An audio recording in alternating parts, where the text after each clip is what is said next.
Family ID, परिवार पहचान पत्र, कभी बुढ़ापा पेंशन के नाम पर स्कैम, कभी किसी और चीज के नाम पर।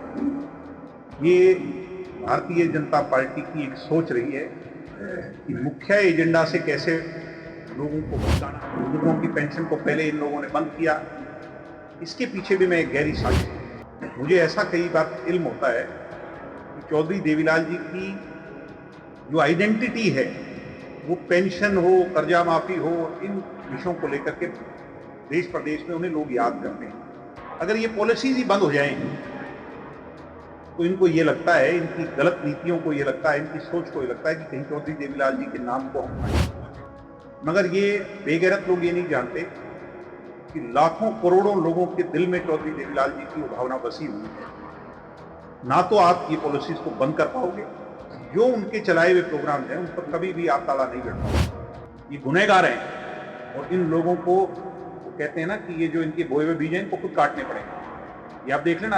हरियाणा की सियासत में एक बार फिर हलचल तेज हो गई है। जननायक जनता पार्टी के युवा प्रदेश अध्यक्ष दिग्विजय सिंह चौटाला आज जींद पहुंचे, जहां उन्होंने कार्यकर्ताओं में जोश भरते हुए आगामी 13 मार्च को हांसी में होने वाली विशाल रैली का न्योता दिया। दरअसल 13 मार्च को पार्टी सुप्रीमो अजय चौटाला के जन्मदिन को युवा प्रेरणा दिवस के रूप में मनाते हुए जेजेपी अपनी ताकत का प्रदर्शन करेगी और बीजेपी सरकार की जड़ें हिलाने का काम करेगी। वहीं जींद में हुई मुख्यमंत्री की रैली पर तंज कसते हुए दिग्विजय ने कहा कि बीजेपी दुनिया की सबसे बड़ी पार्टी होने का दावा करती है, लेकिन आज उसकी रैली की कहीं चर्चा तक नहीं है। उन्होंने बीजेपी को आड़े हाथों लेते हुए कहा कि काट की हांडी बार बार नहीं चढ़ती। बीजेपी सिर्फ धर्म और विभाजन की राजनीति कर वोट बटोर रही है, जबकि उनके पास जनता के लिए कोई ठोस नीति नहीं है। क्या मतलब है? आपने हमारे संविधान का पहला प्रियम्बल पढ़ा है, we the people of India. उसमें कास्ट, क्रीड, रिलीजन, नस्ल, भेदभाव, इन सब चीजों पर बहुत साफ लिखा हुआ है कि इस देश के अंदर रहने वाला हर व्यक्ति या राज करने वाला राज धर्म को अपनाए, सबको साथ लेकर के चले। एक रिलीजन के नाम से उसको जोड़ना, एक धर्म के नाम से उसको जोड़ना, ये विभाजनकारी नहीं है तो क्या है? ये गुनहगार हैं और इन लोगों को वो कहते हैं ना कि ये जो इनके बोए हुए बीज हैं इनको खुद काटने पड़ेंगे। ये आप देख लेना भविष्य में। पता नहीं, आप ही बता रहे हो, कोई चर्चा कहीं है नहीं, रैली यहाँ पर है। वो तो देश की, दुनिया की सबसे बड़ी पार्टी है, उनकी रैली का तो चर्चा होना चाहिए, कहीं कोई जिक्र ही नहीं। यानी सच्चाई ये है, ये लोग सिर्फ कागज भर करके दिखाते हैं, नीचे कोई जमीनी हकीकत तो है ही नहीं। लोग इनको वोट सिर्फ धर्म के नाम पे तो दे रहे हैं, जाति के नाम पे दे रहे हैं।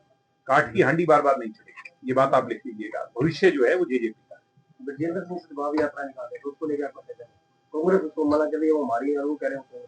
अब मैं उस पर कुछ नहीं कहूंगा। कोई सद्भाव यात्रा निकाले या सद्भाव तो तब निकाले जब यहाँ पर ऐसी कोई आवश्यकता हो, यहाँ कोई जो है ना कोई दंगे भड़के हों या कोई इस तरह की बात हो। जब ऐसा कुछ हुआ तो दुष्यंत चौटाला ने बहुत सख्त कदम उठाए और मेवात के अंदर जब ऐसा हुआ तो मेवात के लोगों के साथ वो खड़े हुए। बाकी तो कोई मेरे हिसाब से कोई ऐसी सद्भाव की या कोई इस तरह का कोई भाव मेरे को तो नजर आता नहीं।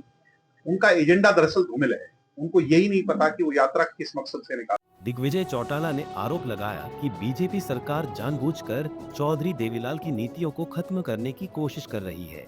उन्होंने कहा कि बुजुर्गों की पेंशन काटना और लाडो लक्ष्मी योजना को प्रभावित करना सरकार की जन विरोधी मानसिकता को दर्शाता है। दिग्विजय ने साफ चेतावनी दी कि अगर देवीलाल की नीतियों पर उंगली उठाई गई तो जेजेपी सड़कों पर उतरकर ईंट से ईंट बजा देगी। वहीं महिलाओं के खातों में एफडी कराने वाली नीति पर भी उठाए सवाल।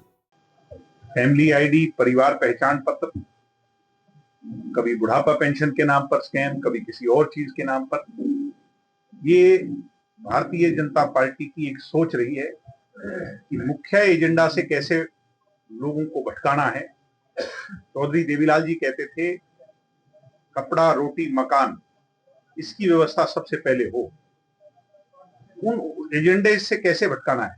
बुजुर्गों की पेंशन को पहले इन लोगों ने बंद किया, इसके पीछे भी मैं एक गहरी साजिश मानता हूं और मैं इस बात से संकोच नहीं करता कहते हुए। मुझे ऐसा कई बार इल्म होता है कि चौधरी देवीलाल जी की जो आइडेंटिटी है वो पेंशन हो, कर्जा माफी हो, इन विषयों को लेकर के देश प्रदेश में उन्हें लोग याद करते हैं।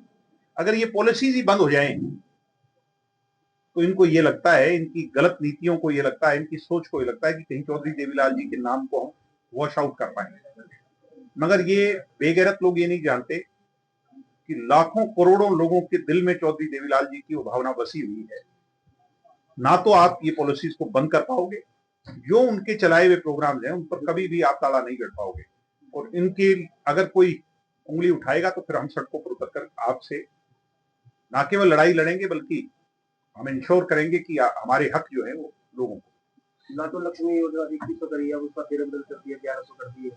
वो एक बारी तो कह रहे हैं कि कुछ खातों में 50-60 हजार खातों में डली, उसके बाद अब 1100 कर दिया, अब तो वो आई भी नहीं। मैंने महिलाओं से जगह जगह पूछा है, और ये सबसे बड़ा धोखा है। प्रजातांत्रिक प्रणाली में जो ब्यूरोक्रेसी होती है वो 60 वर्ष पर रिटायर होती है, और पॉलिटिकल आदमी कितनी भी उम्र का हो 25 साल के बाद उसे चुनाव लड़ने का अधिकार है, और हर 5 साल बाद चुनाव होता है। 5 से ज्यादा साल वो सत्ता में नहीं रह सकता। तो ये जो एफडी करवा रहे हैं 1100 रुपए के बाद जो 1000 रुपए की, इनसे कोई पूछने वाला हो कि अगर कोई गलत सरकार, खुदा ना खास्ता अगर गलत लोगों के हाथ में सत्ता की कमान फिर आ गई, तो फिर इसको अगर वो योजना कोई बंद कर देंगे तो फिर इस बात का जिम्मेवार कौन होगा। यानी ये तो टोटल धोखा है, कंप्लीट ब्लंडर है। ये फ्रॉड कर रहे हैं मुख्यमंत्री हरियाणा की महिलाओं के साथ, और महिलाएं बहुत जागरूक हैं।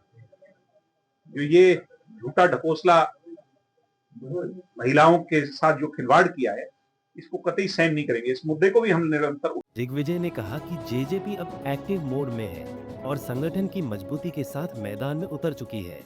उन्होंने युवाओं से आह्वान किया कि वे जेजेपी की नीतियों को घर घर तक पहुंचाएं और बीजेपी की विभाजनकारी राजनीति का अंत करें।